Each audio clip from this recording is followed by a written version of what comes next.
MJ. Alden. Baby MJ.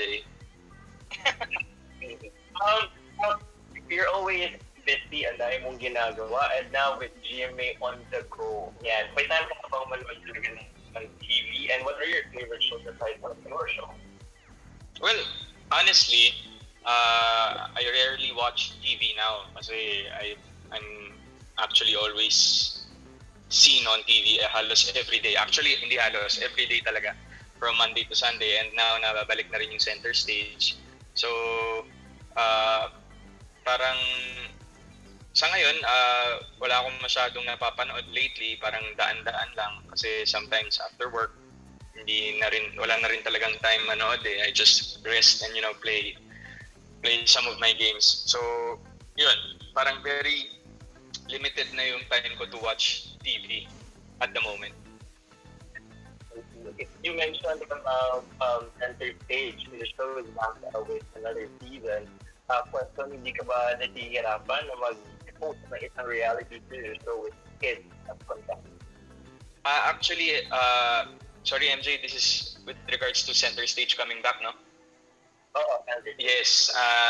Yung setup namin ngayon with the new normal for the kids. Kasi nga, we started the season ng mga bata yung contestants natin, and then eventually nga, COVID happened, and parang kids and senior citizens are the ones talaga really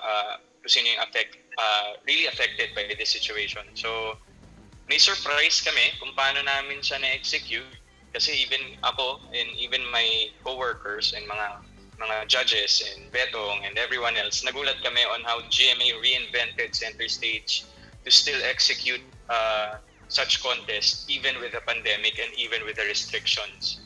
So it's gonna be revealed this month. So abangan po nila kung ano yung innovation ng GMA, kung paano nila na-execute ang shows, ang isang singing contest for kids on TV even with a given current situation. May surprise pa yan. But we're looking forward to that. And thank you, Alden. And dahil mong ginagawa. Congratulations. Thank you, MJ. Thank you, MJ. Next to ask is John Bueno. Hi, John. Hi, Alden. Kamusta? Hi, John.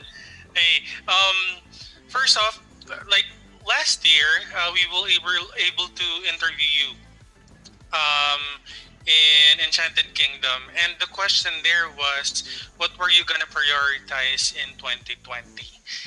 You answered that it is actually gonna be your love life. Yun yung pa-prioritize mo. Did that happen?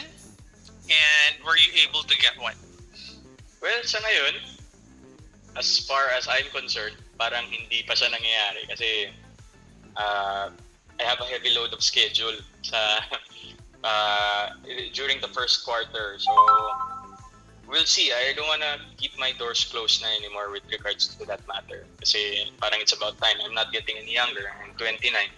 And it's been a while since I've had a relationship.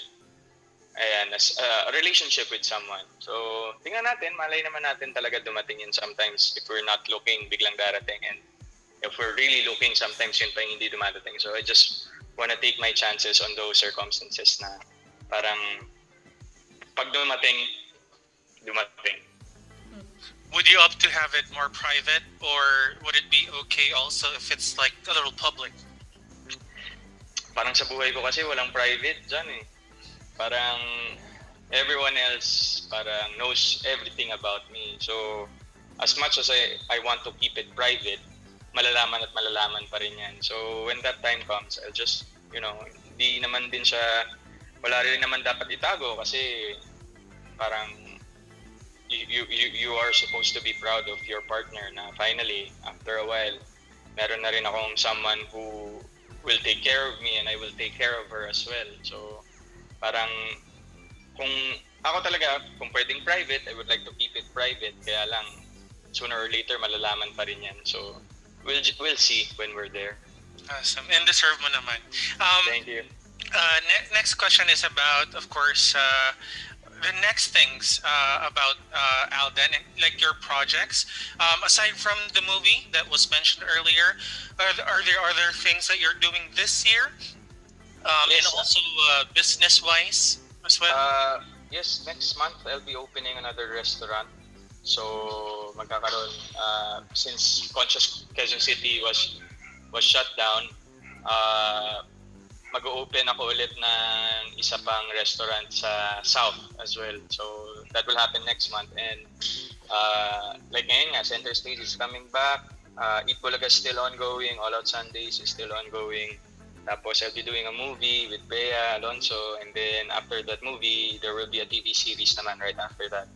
So medyo jam-packed tayo ngayon. And aside from that also, may mga new endorsements din na pumasok. So Wow. medyo talagang super blessed tayo this year. All right. Thank you so much, Alden. Thank you, Jack.